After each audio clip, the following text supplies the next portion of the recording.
Did you underestimate the power that your show had?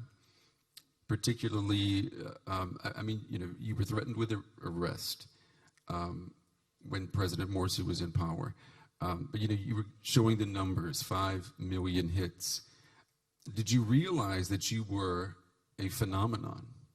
Well, the thing is, I'm gonna actually answer this through like a totally professional way of actually someone who has a TV show. If you let yourself think of the effect that you have on people, it will actually interfere with how you actually carry out your show every week, because it can blind your judgment, it can get into your head. So we never thought about, oh, we are very influential, we're so good. You didn't think that you were a fundamental part of the Arab Spring?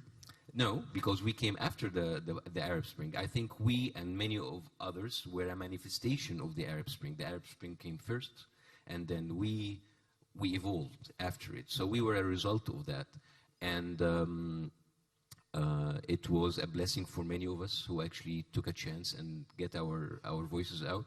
If you look at the scene now, even the media looks very bad right now, but if you look at the scene on the internet, it's a totally different platform right now. It's as if it's like, wow, this was 20 years ago? No, it was 3 years ago. What is your responsibility, your culpability in the demise of the Arab Spring?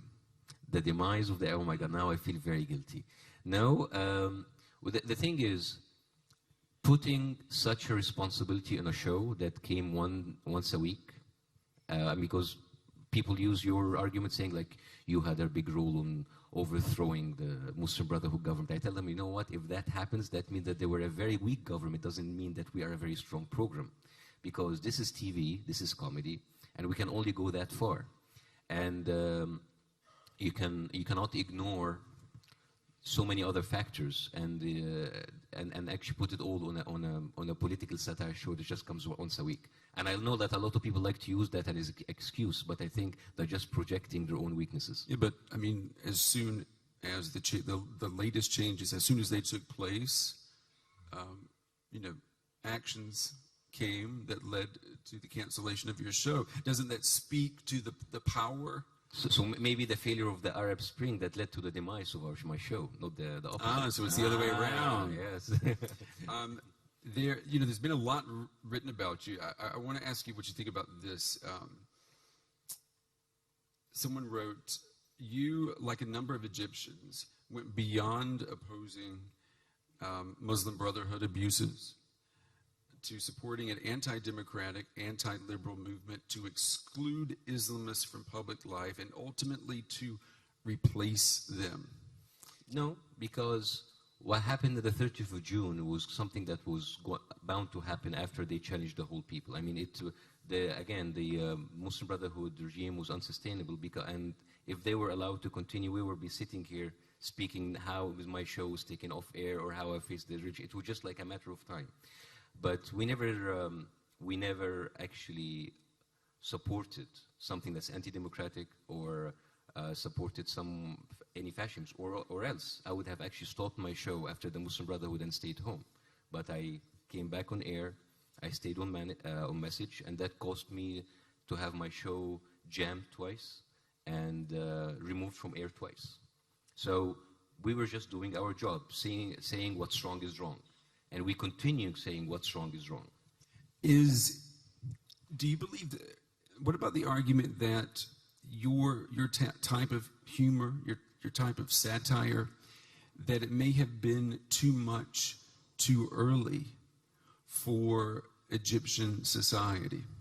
Well, this is the same argument when you say, well, democracy is too much too early for Egyptian society.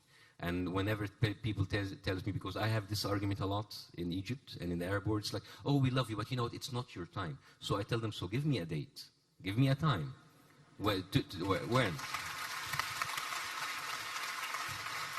So it's like, all right, 2019, 2nd of January, when? I mean, give me a time. I'll stay home, I'll go kayaking until I get back, you know, give me 5 years. So, and it's never a good time. It's always not a good time.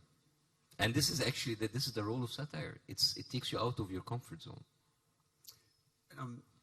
where do you go from here? I mean, you just came back. You just came back from the U.S. Yes. Where do you go from here?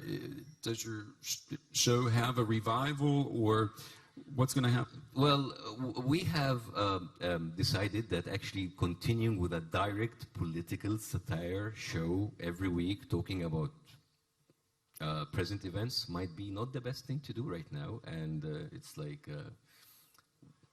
We basically, and not because out of fear or anything, but because that we think that You're being realistic. Yeah, and but we have our projects. We have a company that has managed to disrupt the scene of the media and the internet 3 years ago, and I think we can do it again. We have other projects.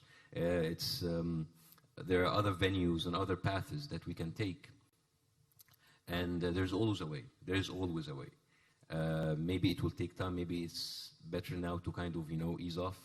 It's too hot right now, and I mean I'm not talking about the weather, but a little bit hot right now. But So would you consider doing your show outside of Egypt? I was asked this question so many times. Of course, it's much safer and much easier to do, and we were actually offered so many times to get this show outside. We always tell people, if you take this show outside of the heart of Cairo, you lose credibility in a second. Because the beauty of this show, that it's... Thank you very much. Thank you very much. The beauty of this show, that it aired from the heart of Cairo. You had Egyptian people coming from the streets of Cairo, going through all of the everyday grievances and coming and listening to you. If you take it to London, Dubai, America, you will have people who are just like expats, and they don't relate to you, and you will viewed instantly as a spy, a criminal, a traitor, whatever, and that is not a good thing to have. And I will live and I can still do the show, but I will do this show as a fugitive. And I don't want, I'm not in that stage, and hopefully I will never be. Yeah, something like an episode of Lost or something. Yes, Lost. I have to ask you. That's an idea, right? Yes, yeah.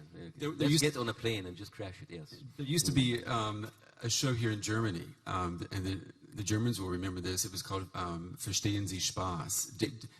Do you understand a joke? It was a comedy show? It was a comedy show. In Germany? Yes. Nice. Good for you.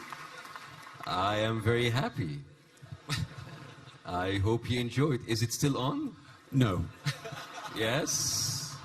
That is not a surprise. Yes. But how to make this car in a funnier way? BMW with a smile. Okay. Yes. But do you think you helped Egyptians to better understand humor and the way it can actually fit into news, into understanding society? Well, first of all, the statement of us helping Egyptians to understand humor would be very arrogant of me to say, because it seems I think we're very humorous people and very funny by nature, until actually the joke is on you, so everybody is angry.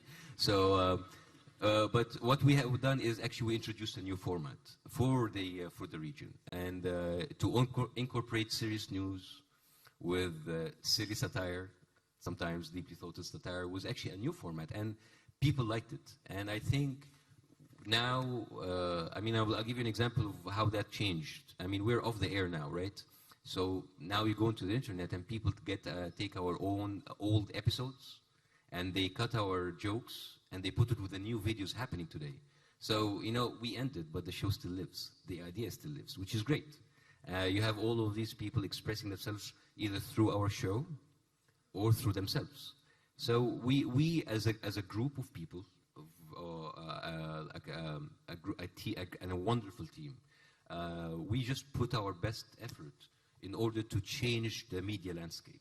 Whether or not we help people to, I don't think we help people to find their humor. I think they will find it themselves and then kill it by their own means. I'm being told we have to wrap up. Yes or no? Sorry, we're taking too much time. We're taking too much time.